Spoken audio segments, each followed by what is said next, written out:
Bien, hermanos, hoy vamos a ver o vamos a proseguir con el tema que quedé la vez pasada y es prosiguiendo con el llamado de Dios.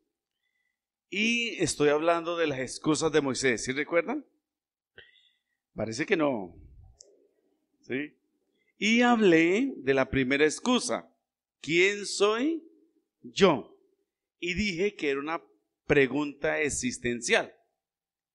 Y hoy voy a hablar de una pregunta teológica, que es la segunda excusa que les diré. Vamos a mirar entonces la palabra ahí en el versículo 13. He aquí que llego yo a los hijos de Israel y les digo, el Dios de vuestros padres me ha enviado a vosotros. Si ellos me preguntaren, ¿cuál es su nombre? ¿Qué les responderé? Y he querido hablar de las excusas de Moisés porque tenemos un 2021 por delante. Y quiero que nos adentremos a mirar por qué él fue que dijo eso, para nosotros aprender de eso. Y yo pienso, y como les dije la vez pasada, que todos los obstáculos de la vida se convierten en dos cosas: en excusas o en un reto para nuestra vida. Depende de quién yo voy a escoger. Espero que el reto, ¿verdad? Entonces Moisés dice, bueno, ellos me van a preguntar ¿cómo se llama el Dios que a usted se le apareció? ¿Yo qué les voy a decir? Y mire que esta pregunta, a mí de manera personal, aunque yo he escuchado que la critican mucho, a mí me parece muy importante y muy lógica.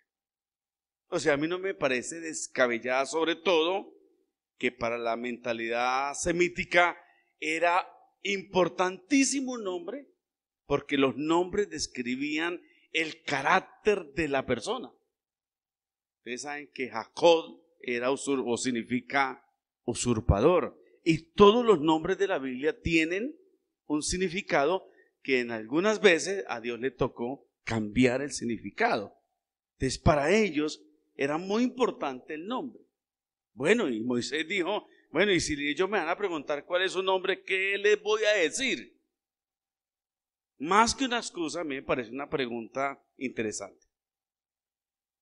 Si tú vas a decirle a cientos de personas, a 2 millones de personas, oye, yo soy el elegido para dirigirlos, para liberarlos, para irnos por el desierto, yo pienso que la gente te va a preguntar, bueno, ¿y tú quién eres? ¿Sí, no?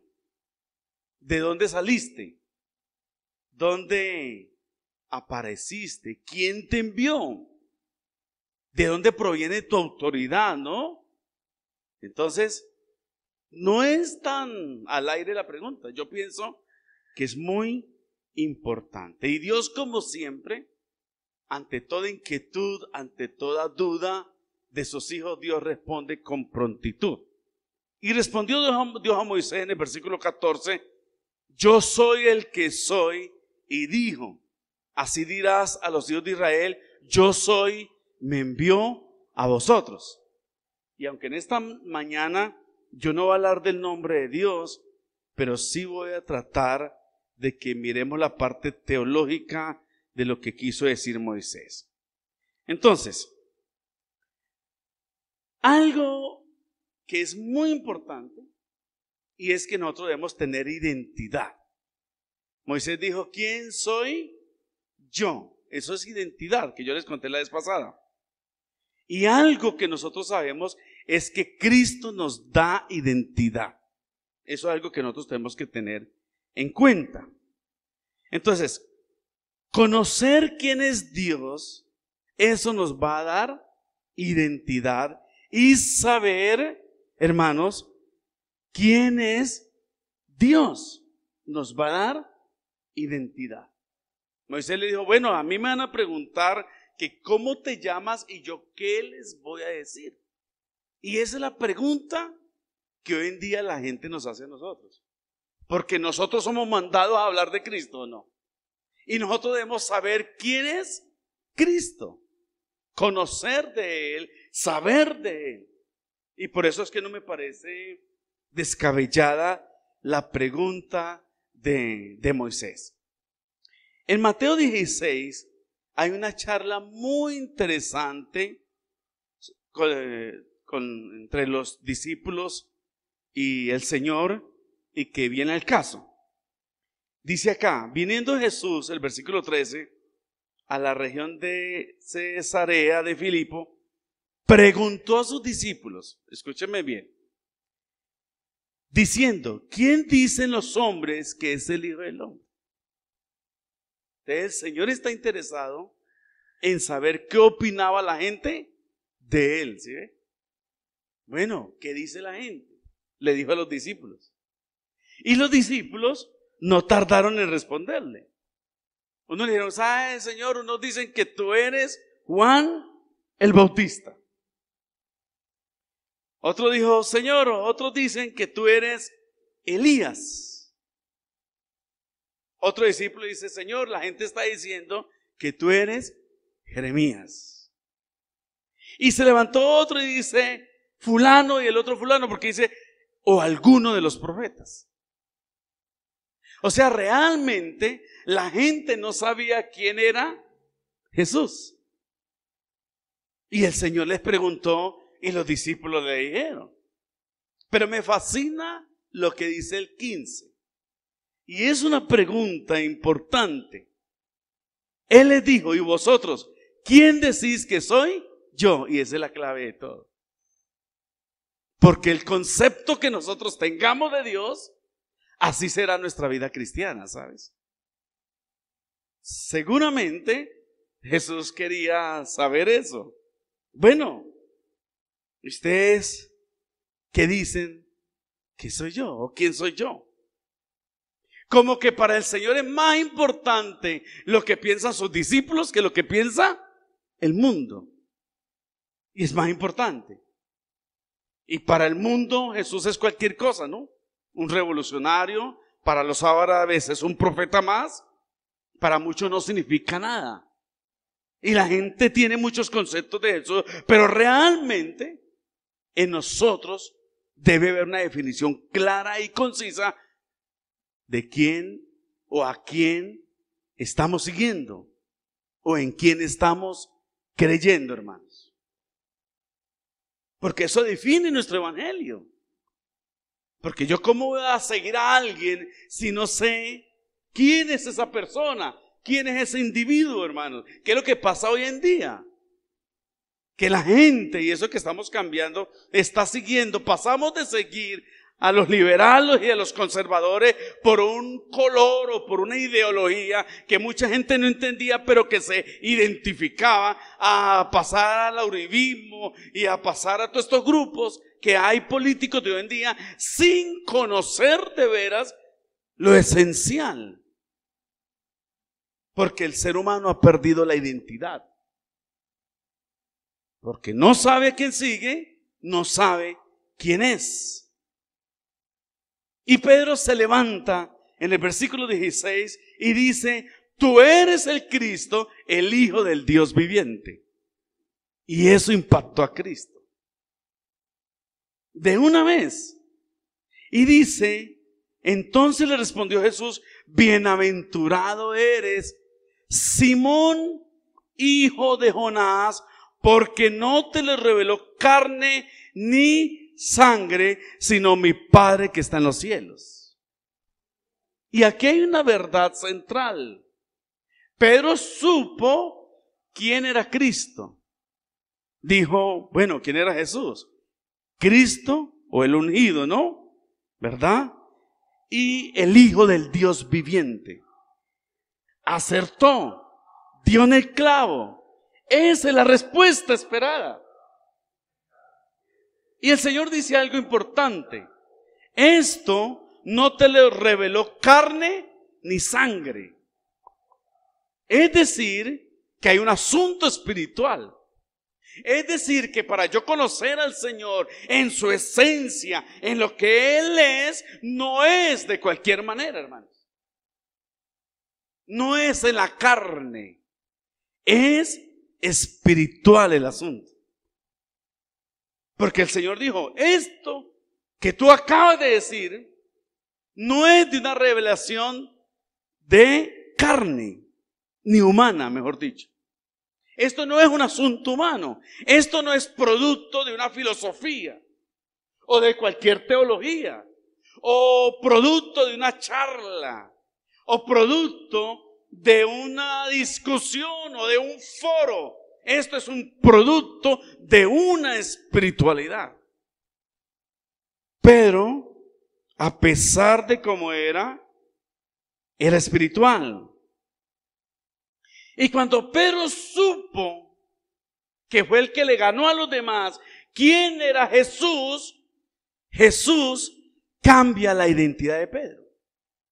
Porque cuando el Señor le habla a Pedro, no le dice Pedro, le dice Simón, hijo de Jonás. Le está hablando de una identidad pasada. Se llamaba Simón, le dijo Simón y le dijo quién era su papá. Pero en el 18, y yo también te digo que tú eres Pedro. Le cambió el nombre, ¿sí?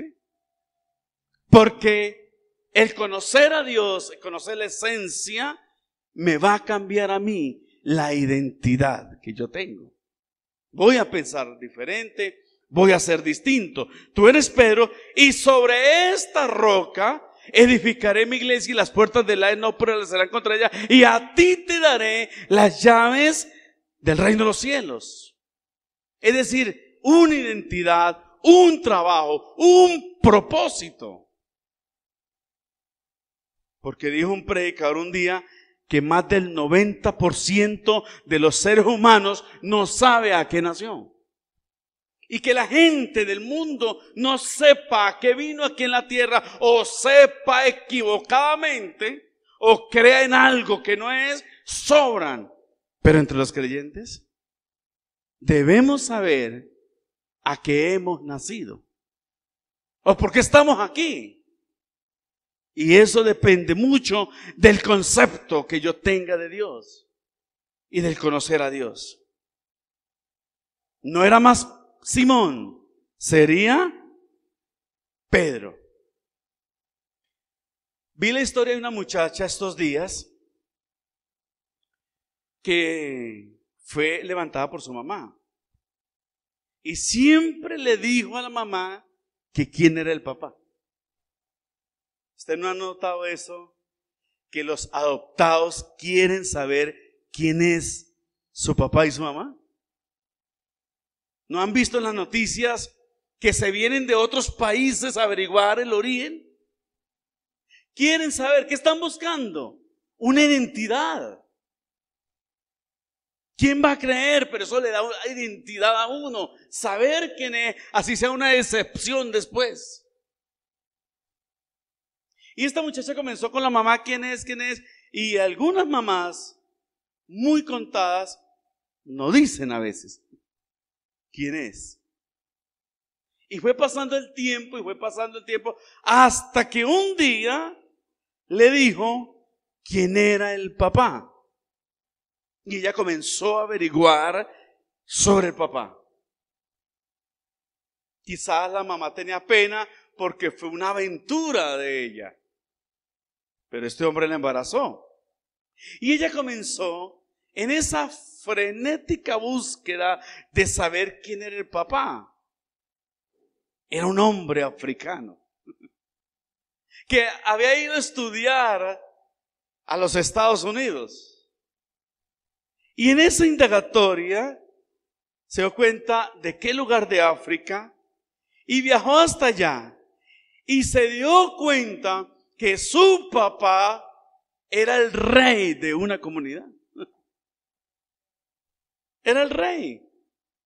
Así que cuando se dio cuenta que era el rey y ellos, la comunidad donde él era rey, se dieron cuenta que ella era hija, de ahí en adelante fue la princesa. ¿Ve? ¿Cambió la identidad? Cambió. era hijo de un rey, así como nosotros, que somos hijos del Rey de Reyes y Señor de Señores, Somos diferentes. Ella es una princesa, obviamente la futura reina. Increíble. Y entonces se da cuenta que su comunidad es pobre. Y comienza a trabajar por ella y crea fundaciones y lleva recursos. Ella se da cuenta que su papá es rey, que ella es parte de la realeza. Como Ale Haley. Ale Haley es un hombre de color de los Estados Unidos, no sé si viva o no. Y él dijo, yo quiero saber de dónde vine, dijo Ale Haley. Y Ale Haley comenzó hacia atrás, ¿no? A mirar los papeles, a indagar de dónde venía él. Y él se da cuenta en la investigación que sus orígenes venían de África, de un africano llamado Kunta Kinte. Kunta Kinte fue robado en África por unos esclavistas. Y él narra toda la historia en un libro que se llama Raíces. Yo estaba muy pequeño cuando me lo leí, tendría como 10 años, un libro así. Yo me lo leí, me fascinó la historia.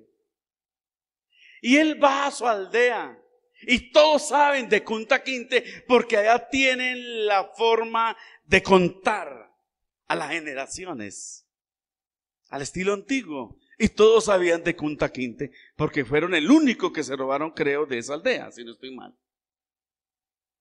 Todos se dan cuenta que Ale Haley, un afroamericano bien vestido, era parte de esa comunidad. Él se dio cuenta de sus raíces y eso le da identidad. Eso es lo que pasa con Dios. Depende de lo que nosotros sepamos de Dios, sabemos quiénes somos en Dios. Si Dios es un rey, sabemos quiénes somos nosotros. Si vemos a Dios como un papá, sabemos que somos sus hijos. Depende del concepto. Y a mí me gusta, por ejemplo, mirar 2 versículos en la Biblia que hablan de una palabra que se llama conocer. Uno está en 1 Timoteo 2:4 y la otra está en Juan 8:32. Y le voy a leer. Aunque ambos llevan la palabra conocer y están en el Nuevo Testamento, sin embargo, las palabras son diferentes. Es decir, la raíz de cada una de ellas es distinta. Para nosotros conocer y conocer es lo mismo. Se escriben lo mismo. Dice 1 Timoteo 2:4, pero yo veo aquí una ascendencia de conocimiento que quiero ilustrarles en esta mañana. Dice el versículo, el cual quiere que todos los hombres sean salvos y vengan al conocimiento de la verdad. Yo les voy a mostrar un aumento. ¿Qué es lo que Dios quiere como primera medida? Que todos los hombres sean salvos y después vengan al conocimiento de la verdad. Es decir, hay una escalera ahí, sí. ¿Un hombre puede ser salvo sin conocer la verdad? Sí. Realmente. El hombre en la cruz del Calvario fue salvo, pero nunca conoció la doctrina. Tú y yo sabemos más que él. Él fue salvo, el ladrón junto a Jesús, sin lugar a dudas. No lo ponemos en telejuicio porque el Señor le dijo, de cierto te digo que hoy estarás conmigo en el paraíso. Pero supo de Jesús nada. Realmente no lo conocía a fondo. Él se dio cuenta ahí que él era el Mesías esperado. Pero no sabía nada más. Así que ser salvo y conocer hay un gran paso, hay una gran diferencia. ¿Cuántas personas que uno va y reciben a Cristo enfermo y se murieron, no? ¿Conocieron? No, nada, hermanos. Pero en Juan 8:32 dice, y conoceréis la verdad, y la verdad os hará libres. Y la cosa aumenta, ¿por qué? Porque en 1 Timoteo 2:4 la palabra conocer ahí es epignosis, que significa reconocer algo. Pero la palabra usada en Juan 8:32 para conoceréis es ginosco. Y miren lo que significa, es reconocer, entender con claridad o conocer en forma absoluta. Este término ginosco habla de intimidad y habla de profundidad. Yo puedo decir, yo epignosis al presidente de la República, que es el de 1 Timoteo 2:4. Que es un conocimiento de reconocer algo, pero es superficial, pero no el de ginosco, que es intimidad. Pero yo puedo decir, yo ginosco a mi esposa. Es diferente, porque yo conozco al presidente por la televisión. Si a mí me lo muestran, yo digo, ¿quién es él? ¿Qué hace él? Pero yo no sé qué le gusta a él, cuáles son sus hobbies. Bueno, creo que tocar guitarra, no sé, y la música, cosas de él. Pero a mi esposa sé mucho más porque hay una intimidad. Entonces yo veo aquí un proceso hacia Dios de intimidad. Y es donde Dios quiere que nosotros lleguemos. Que lo conozcamos a Él cual verdaderamente es Él, hermano. Y es fácil, ¿sabes? No es tan difícil. Y el día que tú y yo conozcamos profundamente al Señor, sabremos, como dijo el apóstol Pablo, sabré para qué fui conocido. Sabremos de nuestro propósito y de nuestra existencia. Mucho más allá. Por eso la pregunta de Moisés no es mala, no es ridícula. Si me dicen cuál es su nombre, ¿qué le responderé? Y el Señor da un nombre bastante complicado, que al día de hoy no sabemos con certeza cómo es el nombre de Dios. Porque los diferentes nombres del Señor solamente evidencian una característica de Él. Cristo significa ungido, Jesús significa Salvador. O sea que cuando se dice Jesucristo, lo único que está diciendo es Salvador.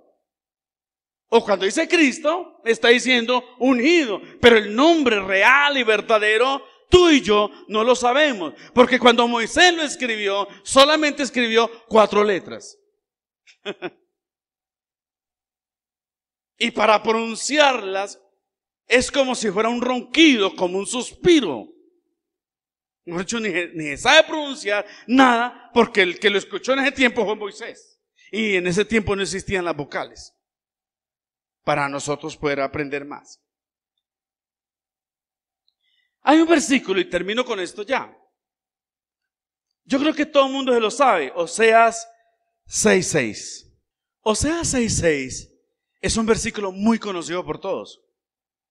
Porque misericordia quiero y no sacrificio, y conocimiento de Dios más que holocausto. Y este versículo dio como anillo al dedo. Porque el sacrificio del holocausto es la base de la reconciliación con Dios. Es la base. Mejor dicho, si no había sacrificio, si no había holocausto, no había perdón de Dios. No había reconciliación de Dios. No había comunión con Dios. Sin embargo, el Señor dice, misericordia quiero y no sacrificio, conocimiento de Dios más que holocausto. Y me puse en la tarea de averiguar el versículo en otras Biblias, porque aquí fue la Reina Valera. Entonces la busqué en la PDT, Palabra de Dios para Todos. Y me fascinó. Lo que yo deseo de ti es fiel amor y no sacrificio. Quiero que ustedes me conozcan no que me hagan ofrendas. Y no podemos decir, uy, aleluya, a Dios no le importan las ofrendas. No. No. Es que la ofrenda y el sacrificio que yo le haga a Dios depende de lo que yo conozca a Dios. La ofrenda mía, sea en servicio, económica, de adoraciones, dependiendo de lo que Dios signifique para mí. Así es sencillo. El Señor no está diciendo que Él rechaza eso. Está diciendo el Señor que Él prefiere, ¿verdad?, que lo conozcan. Lo que yo deseo de ti es fiel amor. O sea, que me ame, que me conozca. No que me presente una ofrenda sin saber quién soy yo. ¿No te parece maravilloso? Y Dios habla hoy, dice, lo que quiero de ustedes es que me amen. Mire,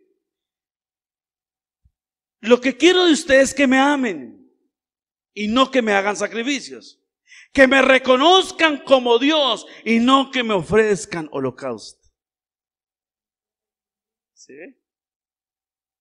Tremendo que Dios le diga a uno, lo que yo quiero de ustedes es que me amen, que me conozcan, que sepan quién soy yo. Porque para un diezmo tiempo sobra, para una ofrenda. ¿Sí o no? Hay gente que no va a la iglesia y manda diezmos. Para cantar tiempo sobra. Pero cuando yo diezmo, yo ofrendo, yo le canto, yo doy un aplauso a aquel a quien ama mi alma. Aquel a quien se inclina mi ser es diferente. Porque sé a quién se lo estoy dando y por qué se lo estoy dando. Y una buena actitud va acompañada con eso. Porque es para mi Señor, mi Redentor, mi Creador, hermanos. Es diferente. Esto es muy importante, saber quién es Dios.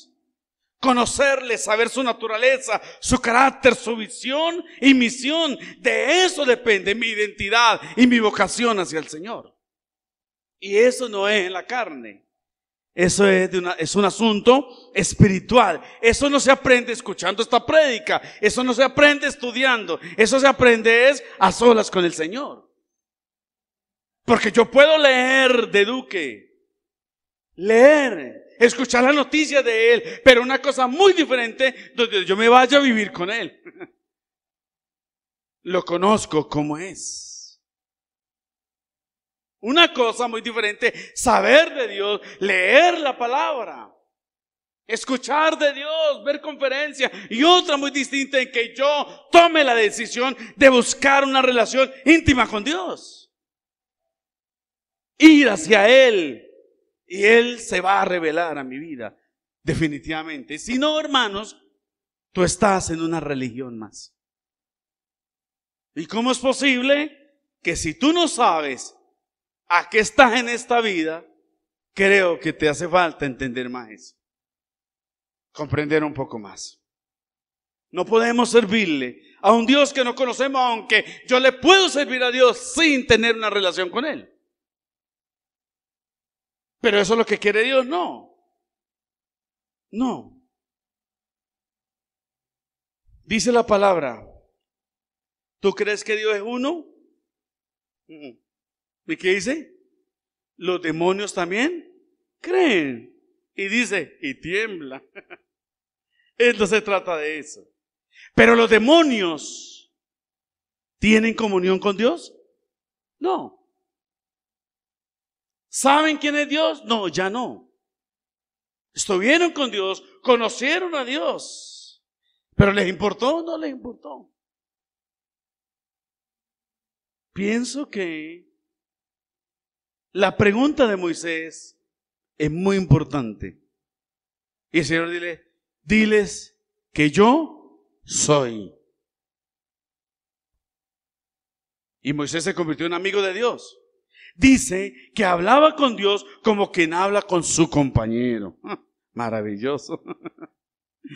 Y cuando tú hablas con Dios en las noches, ¿haces eso como un compañero más? Esa es la idea, ¿verdad? Pongámonos de pie, por favor, en esta mañana. Y vamos a orar al Señor. Y para que veamos la pregunta de Moisés, que no es tan descabellada, que es una pregunta teológica, es una pregunta real. Él empezó mal, ¿quién soy yo? Cuando empiece primero, ¿quién eres tú? Sabe quién es él. Claro, toca mirar todas las excusas a ver a dónde vamos a parar. ¿Y por qué le hablo de esto? Porque nos espera un 2021.